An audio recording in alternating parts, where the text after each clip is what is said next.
Good morning, everyone. My name is Lloyd Albert. I head up Public and Government Affairs at AAA Northeast. I'd like to welcome you on behalf of our entire team at AAA, who has been incredibly busy during this pandemic as we adapt and be nimble and try to continue to serve the members in the way they expect. We all know the tourism impact in this state, or we have a good sense.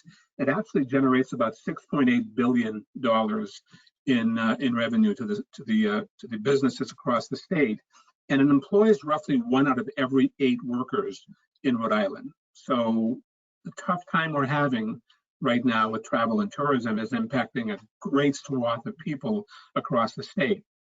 To be honest with you, many people, I think, have been sequestered for quite some time now, and they're looking to maybe get away, get out of the house for a little while. I looked up the word wanderlust yesterday. I thought it might be appropriate, and the definition of wanderlust is a strong or irresistible urge to travel. Now, let's suspect that many people are kind of feeling that way, but I think the overarching theme for all of us is how do we travel safely, and how do we do that without risking ourselves, our families, our friends, our colleagues. So today we've assembled a really great group of individuals who are very instrumental to the travel and tourism business in the state. We have Evan Smith, who is the president and CEO of Discover Newport. We have Sarah Bratko, who is the vice president of Advocacy at the Rhode Island Hospitality Association. We have John Goodman, who is the chief public affairs officer and public relations officer at the airport, the TF Green Airport, and our very own Cyndi Zesk, who's our VP of travel right here at AAA Northeast. So with that said, a couple of quick housekeeping issues. All of you are on mute this morning. Your cameras are off. However, you do have a chance using the chat function to send along a question. And I'm hoping that we'll have ample time at the conclusion of each of these presentations to take some of these questions and hear from our guests. So with that said, we're going to start out with a discussion about what's happening on the East Bay, Newport, and the surrounding areas. Evan Smith has been a long time executive and CEO and president of Discover Newport. He probably has more insight into the area than anyone else I would know. He's been a good friend of AAA over the years, and we're delighted to have him to talk about this morning what you might expect by jumping over 2 bridges and getting over to Newport for a little bit of R&R. So with that, good morning, Evan, and welcome. Good morning, Lloyd, and I want to thank you and your whole team for inviting Newport and our hospitality industry to be part of this conversation this morning. These are certainly interesting times in travel, but excited to talk about the positive side of it this morning and hopefully inspire to give people some ideas about summer travel safely this year. Before I start, I just wanted to thank AAA for being such a fabulous travel partner for so many years. As I look back at my 30+ years in Newport, I'd have to say that AAA has always been our largest travel partner. And so we want to thank you for all the clients that you've brought us in the past, and thank you for all the business that's going to come in the future. So having said that, I'm going to break up my remarks today into 2 parts. I want to talk a little bit about what the industry has done to get ready to help people travel safely. And then I'm going to close with my Evan's top 25 travel ideas for this summer. So the first thing I think that people need to know this morning is how much work our industry has done over the last 4 or 5 months to get ready for people to travel safely. So many different organizations like the American Lodging and Hotel Association, the National Restaurant Association, the National Attractions Association, very, very long list of travel partners, including our very own Sarah Bratko there from the Hospitality and Tourism Association, have just worked tirelessly to get ready for people to travel safely. And so as people contemplate traveling this year, I think the most important thing I wanted to share is how much work has gone in to prepare for the safety aspect of all of this. So on your screen right now is a chart that comes from the United States Travel Association, who is one of these groups, not all the groups, but this is one of the groups that does this. And you can see that there's basically 6 different sectors that people are focusing on for safe travel today. So I don't want to read those all verbatim, but I just wanted to point out that in terms of, in no uncertain order, transmission barriers, one of the things that people are talking about are increased hand hygiene, the wearing of masks and gloves, and public space and tables moved about so people aren't within 6 feet or social distancing, which is important. Touchless solutions are really important. Today, many times you can access menus through QR codes and not have to actually touch paper or touch other things. So that's a big part of what's going on right now.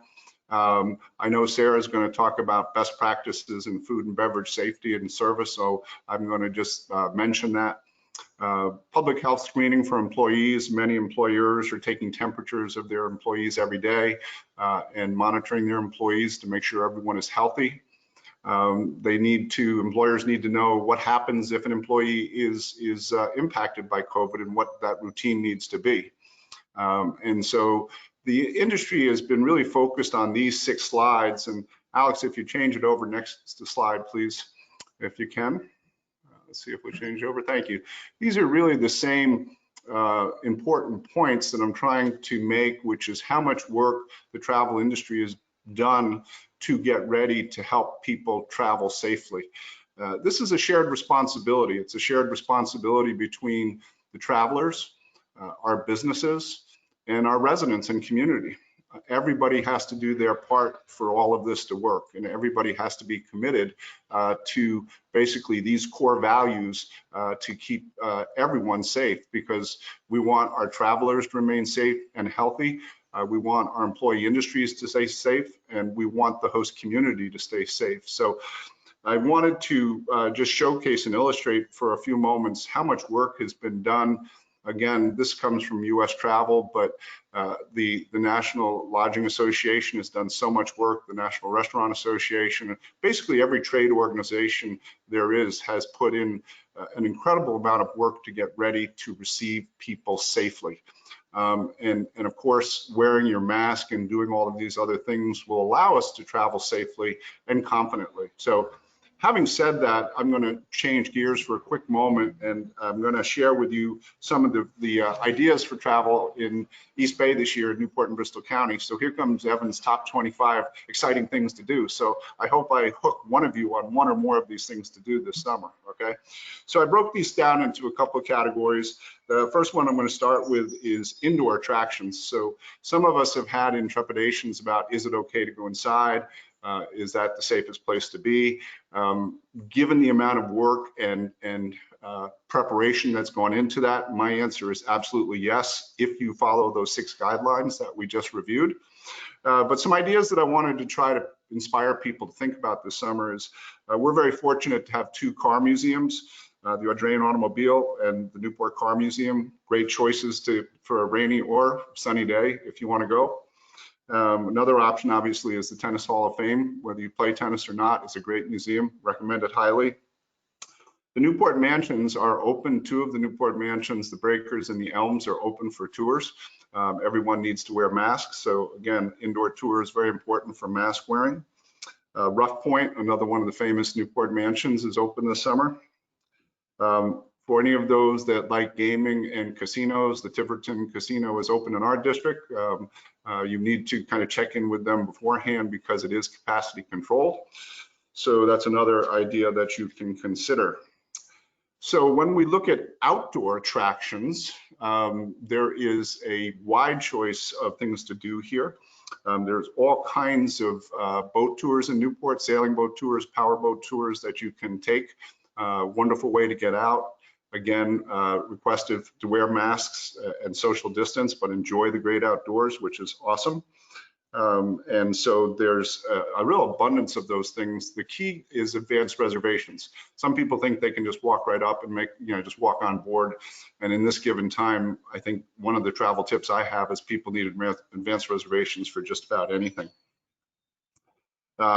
including on the outdoor options, one tip is the Providence Newport Ferry. That's one of the best travel options in the state today. Affordable, you see the whole bay. You can stop in Bristol on weekends. It's awesome, and it's I think one of the best travel tips I can give you. So make your reservation on the Providence Newport Ferry, stop in Bristol on weekends, and have a good time with it. Some tour options on land that I wanted to share with people. Fort Adams obviously is doing self-guided tours out there, which is awesome. We have other travel options, but one of the things that people haven't tried maybe is Rail Explorers. Rail Explorers is a unique biking experience that happens on a railroad. Basically, the best way I can describe it to you is you're pedaling a car chassis along a train track. It's a lot of fun. You can do it with parties of 2, 4, or 6, but Rail Explorers is a ton of fun. And also there's an abundance of city tours, whether you're taking a bus tour, walking tours, other tours. There's an abundance of tours as well. And in this category, I also threw in Newport Polo. We don't have a lot of events this summer, but Newport Polo up in Portsmouth is great, and I recommend people try that. Getting towards the end of my list, there's also air tours. We have parasailing tours available for people to have fun, and we also have helicopter tours. So switching over, lastly category is the garden and nature tours. The Audubon Center in Bristol is open. Blythewald Mansion outside is open. The Cliff Walk is a big favorite of people. Green Animals Topiary Garden, the Norman Bird Sanctuary, all just wonderful things. The Blue Garden Tour at the Arthur Curtis James Estate in Newport is incredible. It only happens once a week, but it's something worth seeing. And then in terms of arts and culture, you can stop in Jamestown, see the public art display here. We have a very large public sculpture art exhibit here in Jamestown. And also Newport Film is doing a series of drive-in movies around the county. And so that's really fun, getting back to the movies situation. So whether you're coming down to a brewery, whether you're coming down to a winery, there's an abundance of things to do in the 9 towns of Newport and Bristol County. And for all of what I've given you, those top 25 plus a lot more information, I'd recommend that you go to discovernewport.org or obviously visit your friendly AAA travel agent who will help you make a memorable travel experience. So with that, Lloyd, I think my time is up and I'm looking forward to the rest of the presentation. So thank you for the opportunity and I'll pass it back to you, sir. Evan, that was great. I think I have 20 of those items that I would do tomorrow if I could.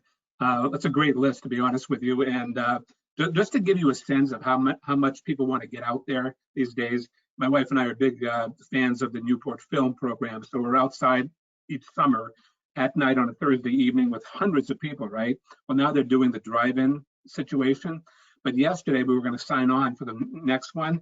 And the sign-up started at noontime, and by 12:15 they were sold out. At 12:30 they were sold out, which gives you, so we missed out on this one. And the other point, I got an email about an hour ago that the Providence Newport Ferry is not going to sail today. It's called C Street, right? It will not be out there today because of the tropical storm, but I would suspect it'll be back in business tomorrow. And really a great way to come to Newport from Providence. So, but Evan, those were great suggestions, and thanks very much. And I also got to say that the robust website that Evan has put together at Discover Newport is outstanding. DiscoverNewport.org, is that right? Which I, really recommend strongly that people take a look at. Moving now to Sarah Bratko. Sarah is a very ubiquitous person across Rhode Island. I run into her chamber events at the State House. She's even involved in the traffic safety efforts around not over-serving guests at establishments. So very much a great advocate. She's the Vice President of Advocacy, also the General Counsel at Rhode Island Hospitality Association. And there's been so many challenges put before all of these businesses. Sarah, looking forward to hearing what you might have to say about all of that. So let me turn it over to you. Thank you all for having me today. I was very happy to be a AAA member this weekend when I had a tire blowout up in Vermont and had to make a very panicked phone call being like, "Son, come on, son, save me." So I work with the Hospitality Association. It is the trade association for restaurants and hotels across the state. And since really the beginning of March, our office has been essentially 100% COVID dominated. On March 16th, the governor announced that she would be shutting indoor dining, and we were shut down for months. And it was, I honestly, I don't know what happened to March. I don't really know what happened in April. We were just kind of going a little bit crazy. But as we started to reopen, our focus was always making sure that it was safe for people to come back, because it doesn't really matter what the rules say if people don't feel safe going out to eat. And our job has always been, even pre-COVID, as a forward-facing industry, as a public-facing industry, we feel very strongly that we have an obligation to keep our guests and our employees safe when they're at work and when they're going out to eat and staying in hotels.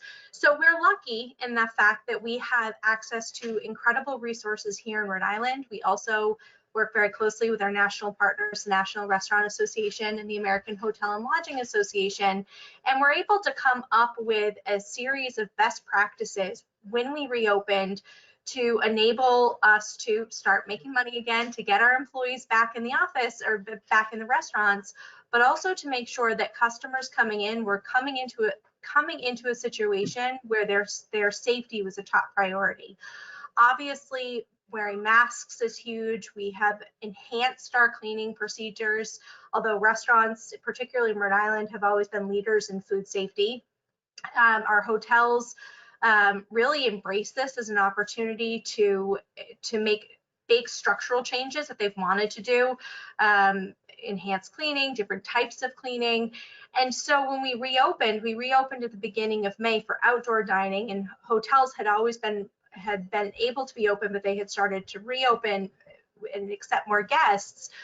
Rhode Island didn't see any type of surge, and we're now into the end of phase 3, the first month of phase 3, and we haven't seen a surge in Rhode Island because our process and our reopening strategy has worked. That's not to say it hasn't been frustrating. It's not to say that, you know, it's a great situation for anybody, but it's safe to go out to eat here. It's safe to stay here. It's safe to come to Rhode Island.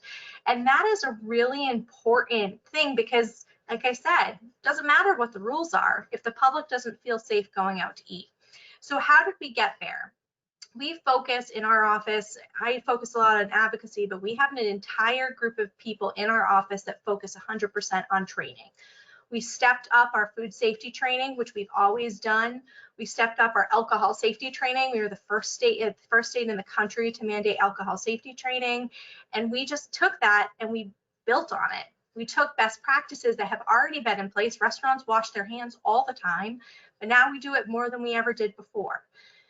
We created what's called the restaurant pledge, so that the restaurants, when you go into a restaurant and you see the Rhode Island Hospitality Restaurant Pledge, you know that this restaurant not only has done everything that the state has asked them to do, but they've also reviewed all of the best practices and all of the things that they should be doing that come from the National Restaurant Association, and that's an establishment that is really putting their best foot forward in protecting the guests and their employees. Hotels have a similar pledge done through the American Hotel and Lodging Association called the Safe Stay Pledge, and you'll see that in hotels across the state. But it's also important to note that consumers play a part in this. One of the challenges that we've run into is that dining has changed. Being out in public has changed. Hospitality hasn't. It's still our job. It's still what we wake up every morning to do, to make sure that when you walk into our restaurant or you walk into our hotel, you leave feeling like you've had a great experience. But some of the finer details have changed. People have to wear masks now. There's separation between people. When we look at the wedding industry and catering, how we celebrate events has changed a little bit. And so we've needed to do a little bit of education when it comes to the public to make sure that they understand. And overwhelmingly, people have been great, particularly Rhode Islanders as they travel within the state. Our food scene here is an essential part of the culture of what it means to be in Rhode Island, right? People live here because they love what it means to be in Rhode Island, with access to food, access to the amazing tourism attractions, access to some of the best hotels that you'll ever find. we have to do a little bit of training to make sure that the public understands what's going on, what the rules are, so that we're able to keep on doing that. So as if we have any businesses on this call or we have anyone who's coming here, we are here as a resource for all of you. And we stand ready to work with everybody. Our goal is to get our industry back up and running as fast as we can, as safely as we can, and to ensure that everybody coming to Rhode Island and eating out here and staying here is safe when they do so. Terrific, Sarah. That's some great messaging. And I know you're trying to put people at ease, and that's a challenge. I have my one of my good friends from college lives up in Providence. Him and his wife, both retired physicians. And I'm not sure what I can tell them to get out of their apartment, to go have a nice dinner somewhere, in spite of what you're saying. Let me ask you, what would you tell them? I mean, consumer confidence is something that's going to be an issue that we have to look at, and everybody has their own comfort and their own kind of things that they're willing to do. The good news is that we have options here. We still have, most places are still doing takeout. A lot of places are still doing delivery. I can tell you, I was the first person to make a reservation as soon as they said I could go out to eat again. I was like waiting to go and do that. So I feel very safe and very confident going out to eat here. I've stayed in hotels and they really are putting their best foot forward, and the numbers don't lie. That's the thing with COVID, is there's no hiding. Either your strategy works or it doesn't. And our strategy in Rhode Island has worked. Our numbers look good. They've held steady. That's not to say that COVID isn't still around. It's not to say that it's not still an issue, but our strategy is working here, and the process that the governor and her team and the Department of Health has put into place puts safety first. So we wouldn't do it if it wasn't safe to do so.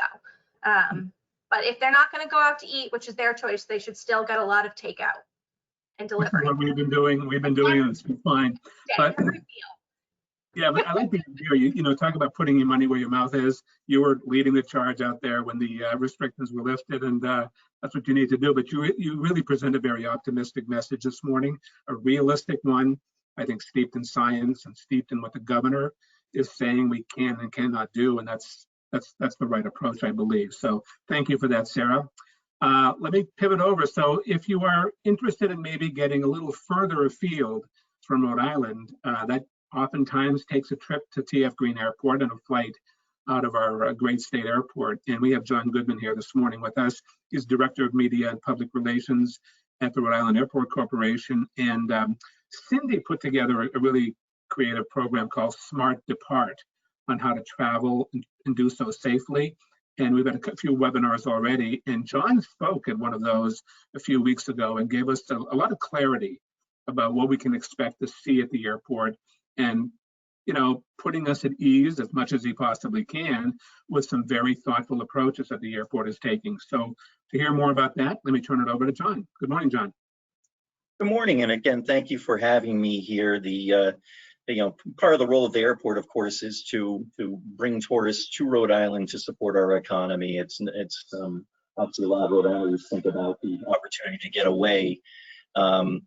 And, you know, it's not just about making people feel comfortable, it's about encouraging them to do their own research and to find what I found in my research. And all of that research, that fact-based research, actually makes me feel very good about where we are. I have a few slides to go over, and I'll try to be, very short and to the point so that we can actually, have some questions at the end. I'm actually reminded of once meeting the Edwin Cliff, the inventor of the Cliff Notes, and I asked him, I said, "Sir, what inspired you to invent Cliff Notes?" And he said, "Well, to make a long story short,"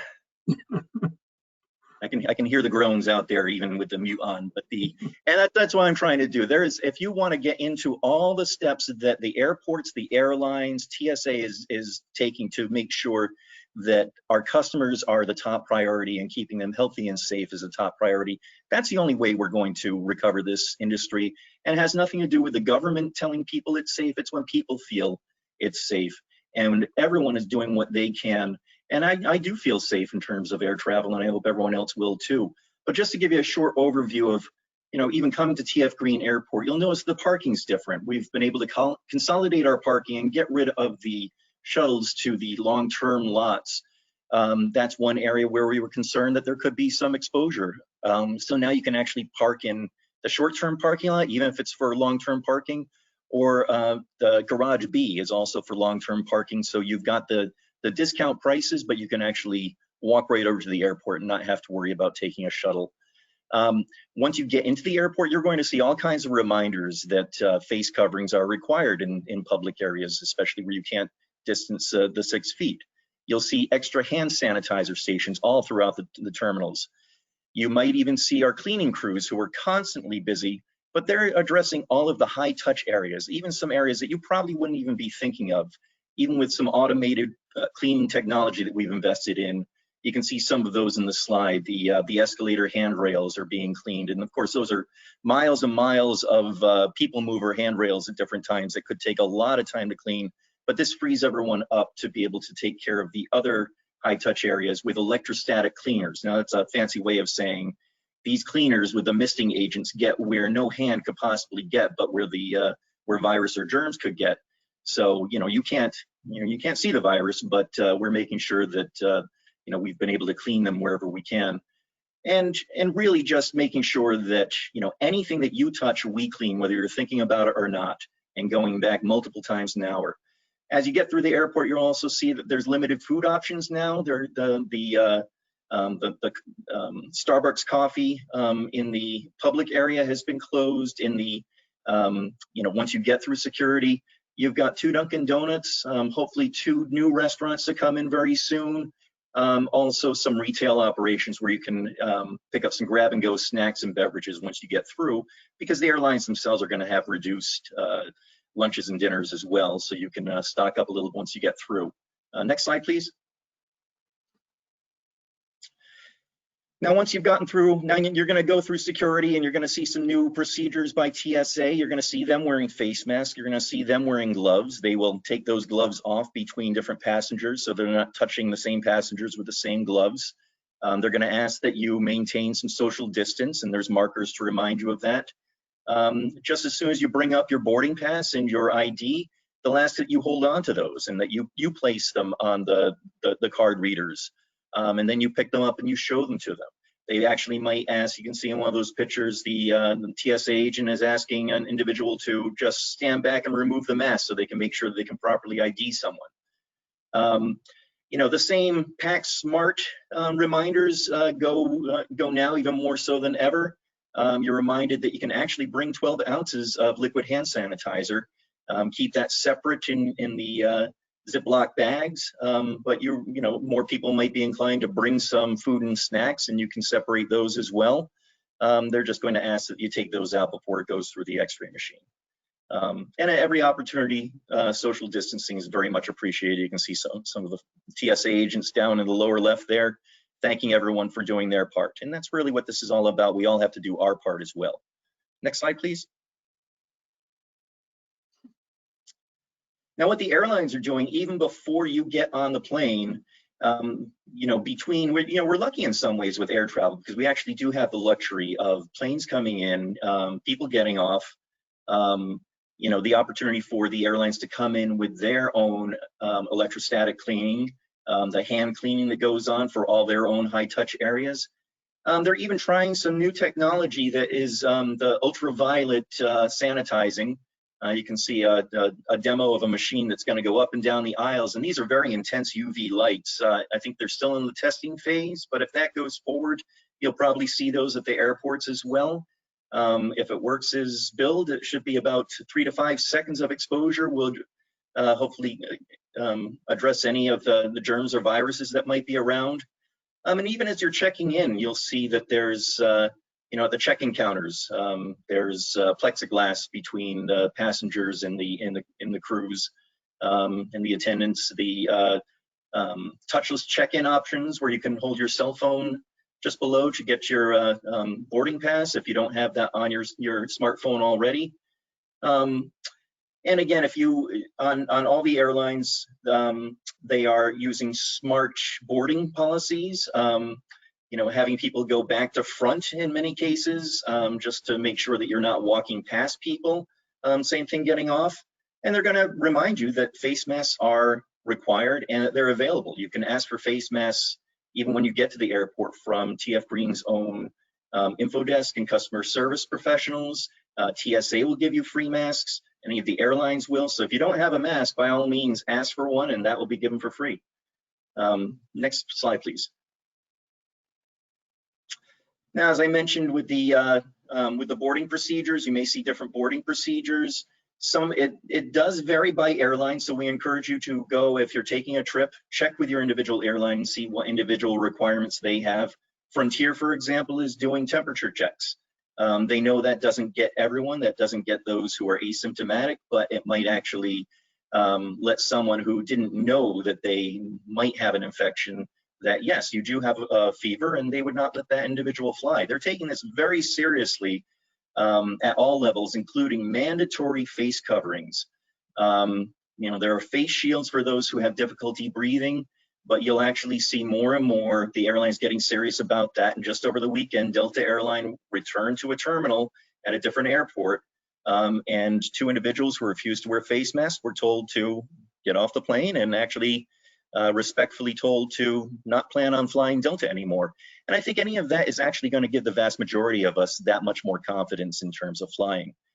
One of the things that I often hear people talk about, they fear that, gee, I'm cooped up in this pressurized cylinder at 30,000 feet. Well, I understand their concerns, and people have anxiety about flying, period, in the best of times. But certain things about that actually make it easier for the airlines to clean the airs with the hospital-grade HEPA air filters that engage in continuous cleaning and continuous air change every few minutes. They integrate fresh oxygen with that as well. They have a great technology, and they always have. And some of what people don't know, they know they have those little air vents above their head, but they don't realize that in every seat there's an air outtake that's drawing that air down and trying to keep that as personalized as possible in terms of not mixing that throughout the cabin. So they've always been making efforts, but that's much more important now.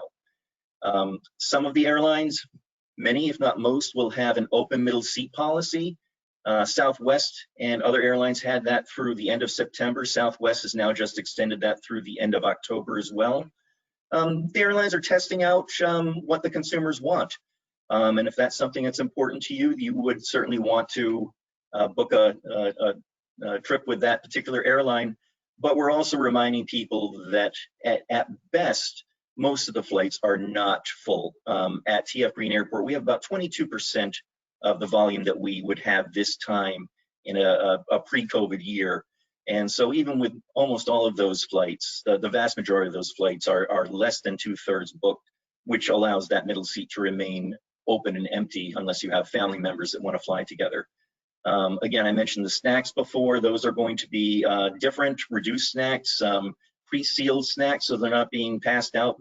Again, trying to minimize any human contact. And again, as things change, people going through this in March and April, many people had flights booked. They had to cancel them. Be aware of the cancellation policies of those individual airlines. They're trying to work with you. They want to retain your business, but just be aware of what the specific policies are and your ability to rebook it in the future. They all realize this is a work in progress, and we're all trying to go with the flow with the latest healthcare news. Next slide, please. And really, this gets forgotten sometimes. I can tell everyone what we're doing at the airport. I can tell them what TSA is doing, what the airlines are doing before you get on, what the airlines are doing while you're flying.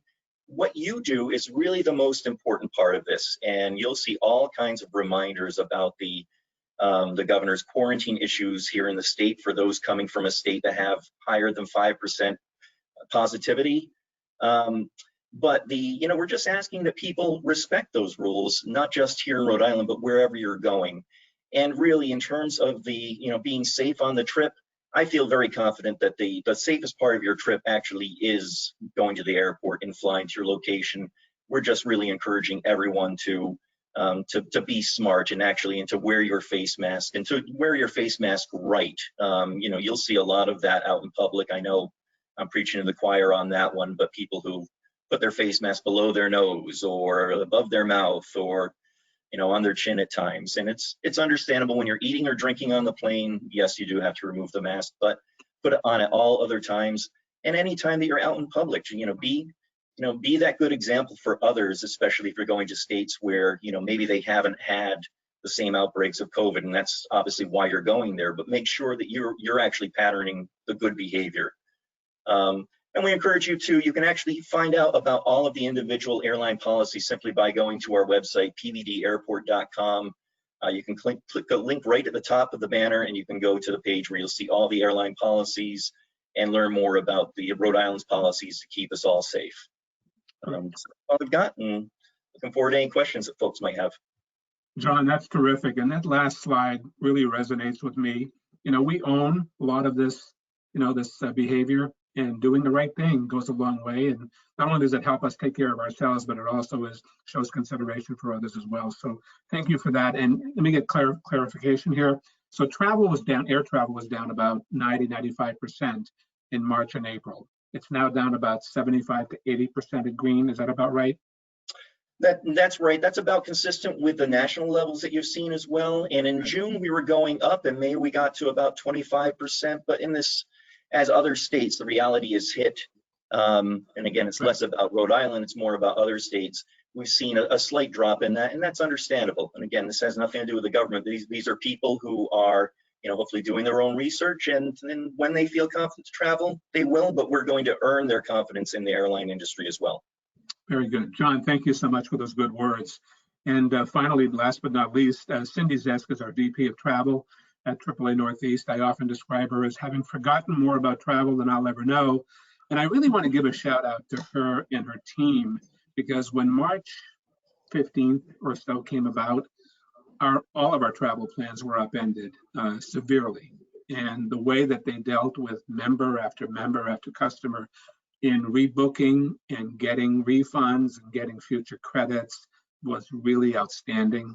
And I've heard from a lot of people saying it was so good to have that agent help me and make me whole or as close as possible. So really a great job on that. So Cyndi is here to talk about what's happening at AAA and a broader perspective on the industry in general. Cyndi, good morning.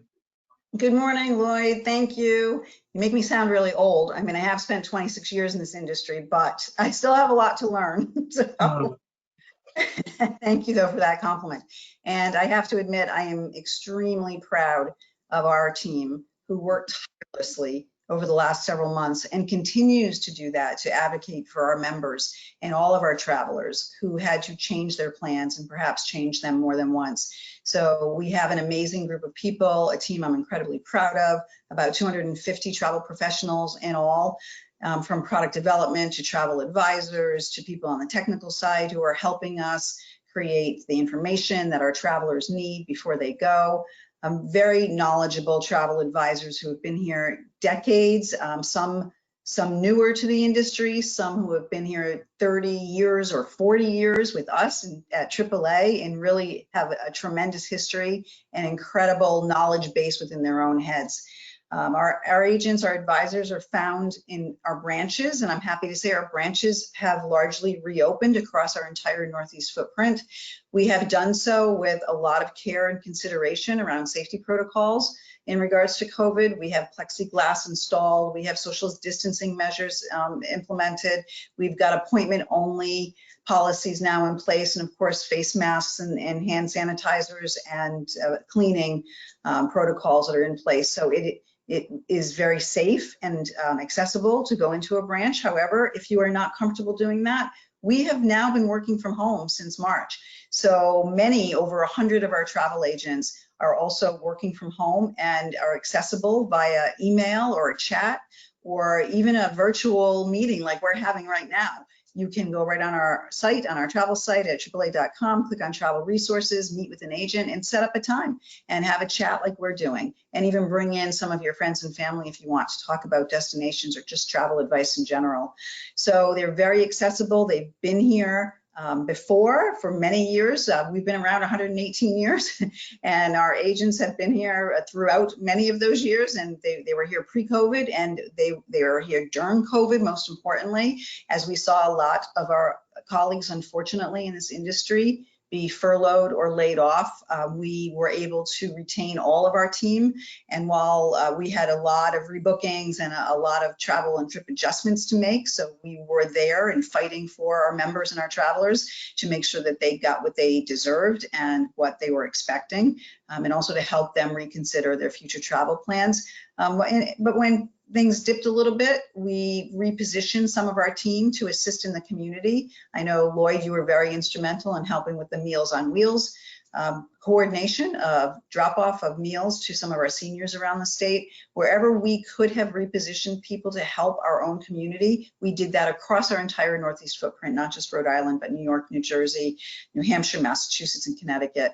So I'm very proud of the whole team, but our agents are fantastic resources. Many have traveled the world, many have specialized skills, some have worked in different locations and destinations or lived there, some have worked in Disney and have all of the insider tips. So if you want to know what's going on behind the scenes, we've got some people who can give you all that information. We have people who have homes in the Azores who are experts in that area, or Aruba experts. So before you go somewhere, spend a little bit of time talking to one of our advisors. It will help you, I think, avoid some of the last minute scrambling, especially in this time. Recently, at the end of May, we conducted a traveler sentiment study of our membership. And at that time, remember, we were in the height of COVID and the impact of COVID. So some of those results have changed slightly, but I'll share with you a few key stats. 45% of our members said they were likely or would definitely travel again in 2020. They were actively planning a trip, a good majority of them, but they would be shorter and they would be more regional. And 83% actually told us their vacation would either be in their home state or in the region that they lived in. And many of those, a good majority, about 68%, said they would travel by car. And it would be about a 7-hour road trip at the furthest point out. About 51%, they said they would go with a partner or a spouse, and 25% said they wanted to go with a small group. Nobody was really coining bubble tours at the time, but we started calling them those small group friends and family units, a bubble trip or a bubble tour. The number one consideration at the end of May was safety protocols. Our members wanted to make sure that as they traveled, safety protocols were implemented across hotels and restaurants and rental cars. And as you mentioned, we created a program called Smart Depart, where we brought leaders from many different organizations like Hertz into a digital presentation like this one and talked to our members about what they had done to step up their safety protocol programs, right down to putting yellow stickers across the driver's side door so that you could no longer go in and sit in a car and then get out of it and pick another one. If you chose that car, you went in and it was your car. And once that sticker was broken, you basically had that car for the duration of your rental. Today, we've been continuing to poll our members to make sure that we stay on the leading edge of what the consumer or traveler sentiment feelings are as of late. As of today, the number one issue is flexible policies and terms and conditions. So a couple of my other panelists here, of the other panelists on, today, talked about having flexibility and making that a priority. That is what our travelers are telling us. They need flexibility in terms and conditions. They want to be able to change their plans without having to have a lot of hassle or a lot of expense associated with that. They want to make sure that their investment is protected. And of course, second, and probably leading with number one, would be safety still. But that tells me they're a little more confident than they were in May. And to Sarah's point, I think people are gaining that confidence to go out, to dine out, to stay in hotels, but they want to make sure that they have the flexibility to change that. So how have we adjusted to serve our members better during this whole COVID phase, or in the impact of COVID on travel at AAA? We've built a COVID map, first of all, that if you are considering a road trip, take a look at AAA.com, click on travel resources, and within that site, you will see a COVID map, which will illustrate for you as you hover over the different states what the requirements are. So if there is a quarantine requirement when you arrive or when you return home, it will give you that information. We've also established, as I mentioned, what we call Smart Depart. It's a series of virtual events where members can listen to wellness experts and leaders from different organizations like Marriott and American Airlines. And we had John from TF Green a while ago, from the Rhode Island Airport Corporation, talk about safety protocols. And we've also trained our agents in the latest tools. So they are all Smart Depart safety certified at this point, so that we're ensuring our members have the most recent information, the latest updates, and can travel with that confidence that they need. So as I think about ways to explore Rhode Island, which is one of the topics we were talking about today, Evan I love his top 25 list. I've known Evan for a long time. He and I probably share the same amount of time in this industry, and we go way back. He stayed at Newport. I went to a couple of other places, but all along, I've always had a great commitment to Rhode Island and to the beautiful place that we call home here. I've had the opportunity to travel the world, 6 different continents and over 50 countries, but I do love Rhode Island. And if there is one silver lining in what COVID has delivered to us, it would be to rediscover our own backyard. There is a lot here to participate in. We have amazing food and culinary tours. We have beautiful, quaint villages like Bristol or Wickford. I was in Bristol over the weekend and went to the Lobster Pot, sat on their back patio. Jeff Hirsch and his team do a fantastic job making sure things are sanitized, and the view is spectacular and the food is delicious. We then made our way into Newport and walked around down by Thames and went into a relatively new restaurant called the Bar and Board, which was beautiful. Again, we experienced the same kind of sanitizing that was happening, felt very confident to be there. There were masks everywhere, and there was a general consideration for one another. Obviously, we have amazing beaches here and things like the Madeline. Evan mentioned the sailing that happens out of Bowen's Wharf. I've been on the Madeline several times. I've been on the Aquidneck. They're both amazing. I didn't do it this weekend, but I will do it in a weekend coming up. I noticed on their sites that they have reduced their capacity. Normally 49 people are now 22 or 23. And if you still prefer smaller, there's an ability to rent an even smaller sailboat through Sight Sailings, which runs the Aquidneck. So don't hesitate, I think, to kind of investigate those possibilities if you're comfortable with it. It felt to me like there was, I was watching some of them, there was 6-foot distancing going on board.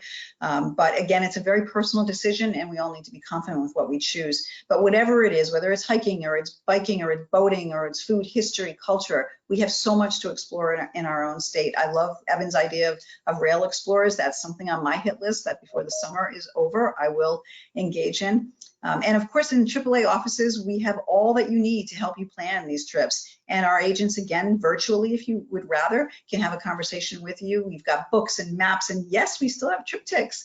We still have the print triptychs, believe it or not, and we have digital triptychs now, which have been also enhanced in many different ways. And we will be coming out with new virtual tour books so that you can share those and you can save as PDFs.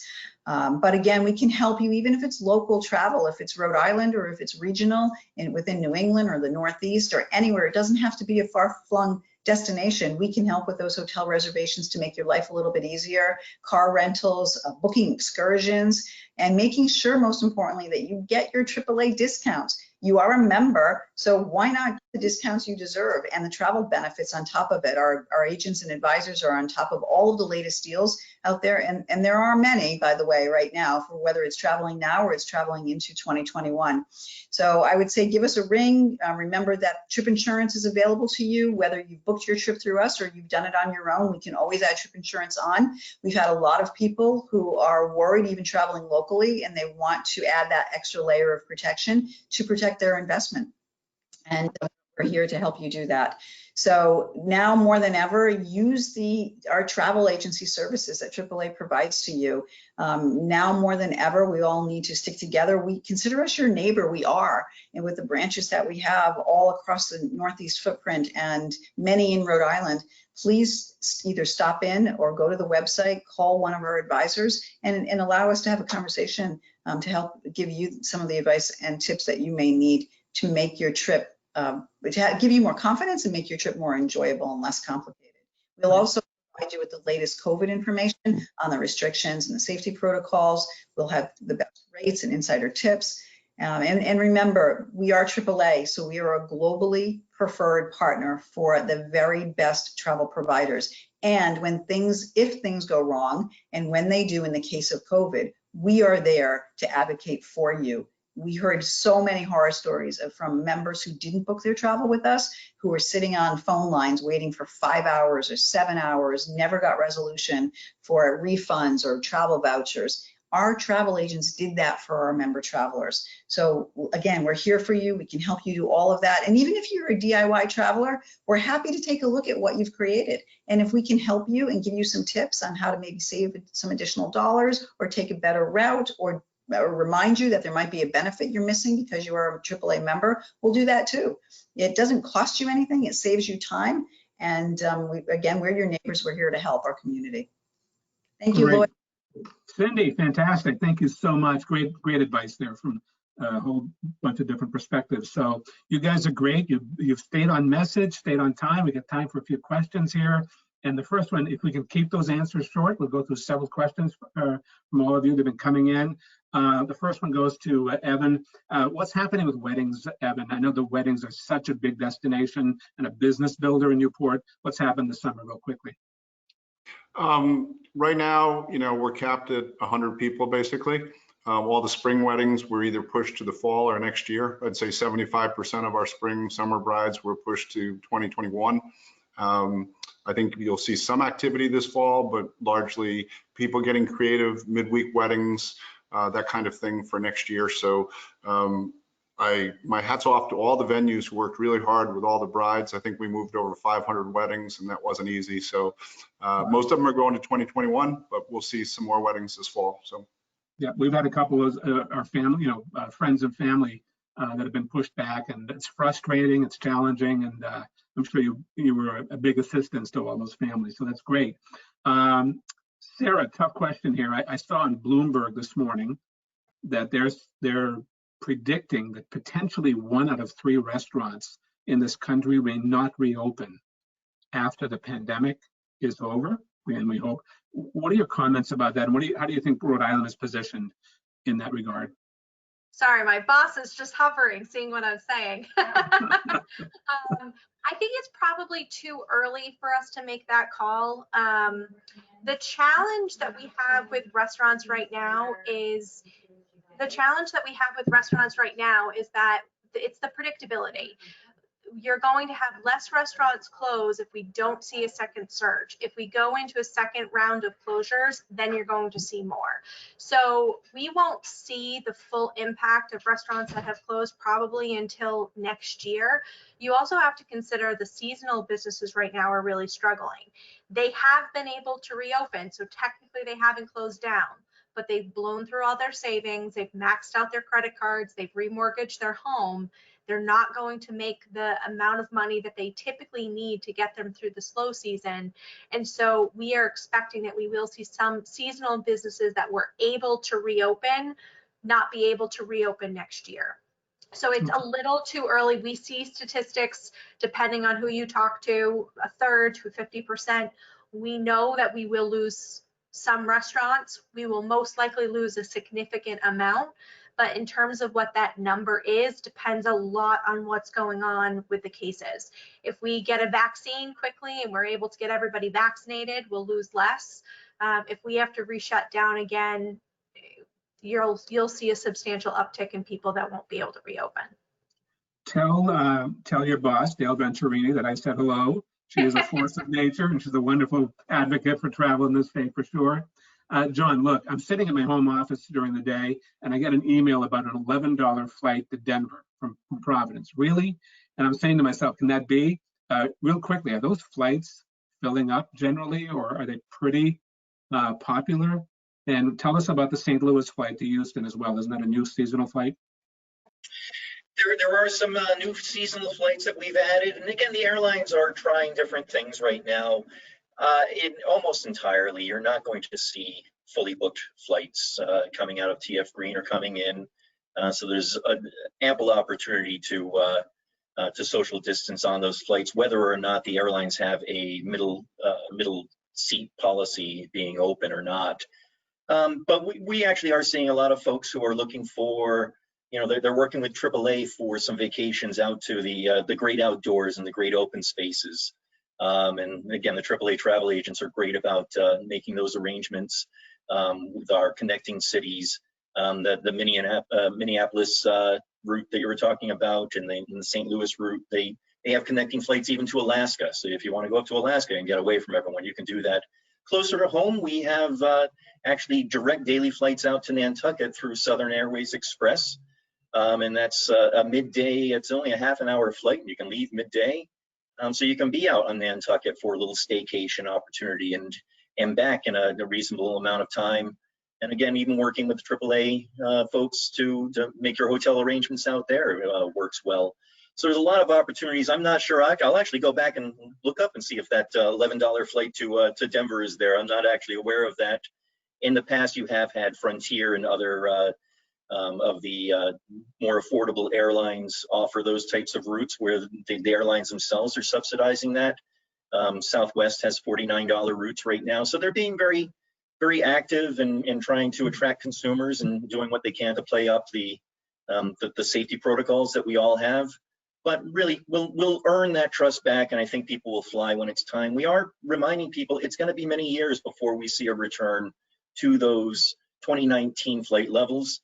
That's the way it was after 9/11. That's the way it was after the Great Recession of 2008. And it might be even longer this time. Again, the best thing that we can all do is win the war against COVID. And for right now, in terms of my patriotic duty, I'm making a point to order takeout from a lot of those restaurants and do the outdoor dining. Just in Charlestown this weekend, I went to the Rathskeller and the Nordic Lodge, sitting out by their getting appetizers out by the pond. It was wonderful. It's all things that I actually haven't previously done. So the staycations are very much working for me and everyone else I've seen too. Did you do the all-you-can-eat buffet or not? I did not do the all-you-can-eat buffet. That's I can't eat that much. It's simple. Right. Hey, we're close to the top of the hour. We have just enough time for a quick lightning round. If I was to ask, same question for all four of you, quick 1-minute answer. If you have a chance to take a nice long weekend in the next 4, 5, 6, 7 weeks in Rhode Island or very nearby, what would you do? I'm going to start with you, Cyndi. I would definitely stay here in Rhode Island, and I would probably hit the Newport area, and I would do the rail tours for sure. And then I'd probably throw some kayaking in the Whitford area in. Cool. The kayak center is great. Exactly. So, Evan, how about you? I'm going to stay close to home this summer. My summer bucket list is pretty long, and I can accomplish all of those things on my summer bucket list here in Rhode Island. I'm hoping to catch an award-winning bluefish or striped bass later this year. So I'm an outdoorsman. I love the water. Want to get out there and enjoy the ocean state. Terrific. How about you, John? I'm going to do that Nantucket trip out through Southern Airways Express. It's their flight rates are very affordable, and it's basically going to be my entire family on the plane. So I'm looking forward to that. Good for you. How about you, Sarah? I would just go out to eat every day. All over. I can never choose. How can you choose a part of Rhode Island that's better than another? Right. The highlight of me venturing out these days is going to Home Depot in North Kingstown. So I want to do something a little bit more substantial. I'd like to have a nice meal on the hill before the end of the summer, and to do it safely is my foremost concern. Lloyd, can I jump in with one more tip, Lloyd? What's that? Absolutely.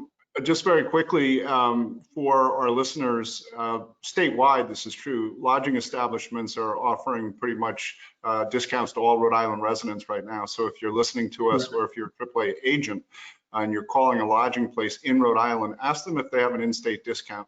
I would say in Newport and Bristol County, over 80% of our properties are currently offering discounts to Rhode Islanders. Great suggestion. And Evan, we have very good friends in Newport, and we've been over there 2 or 3 times, and it's just so nice to drive into Newport, see people on the sidewalks again, and see businesses open. So hopefully we get past all of this. In the meantime, there's Herculean efforts that are being undertaken to get us through. Congratulations to all of you for all the hard work that you're bringing into this. Let me say a quick thank you to all of you for joining our panel today. Really experts in your field, and I picked up a lot of great tips, and I think everyone else on the call did as well. I want to say thank you to Alec and Mark behind the scenes. I call them our executive directors of this webinar. Also, I want to thank Caleb Broadmeadow, who was indispensable, who I work with. And most of all, I want to thank our listeners, the audience, for tuning in today. We all want to kind of get out there and deal with that wanderlust that we're feeling. And most importantly, we want to do it safely. And the suggestions we heard today really get us a long way down that road. So as Cyndi mentioned, you go to AAA.com, and there are other great sites out there as well, but AAA.com has a research center. It'll show you the restrictions that are out there that you got to deal with. And I would invite you to look at those and just be an informed traveler. John, you said it very well. What can you do as a traveler? And I think we all got to take that message to heart. So thanks, everyone. Hope you have a safe rest of the day with the tropical storm coming our way. We'll get past that as well and forge forward. So everyone have a great day. Thank you so much for joining us, and goodbye. Thank you. Bye.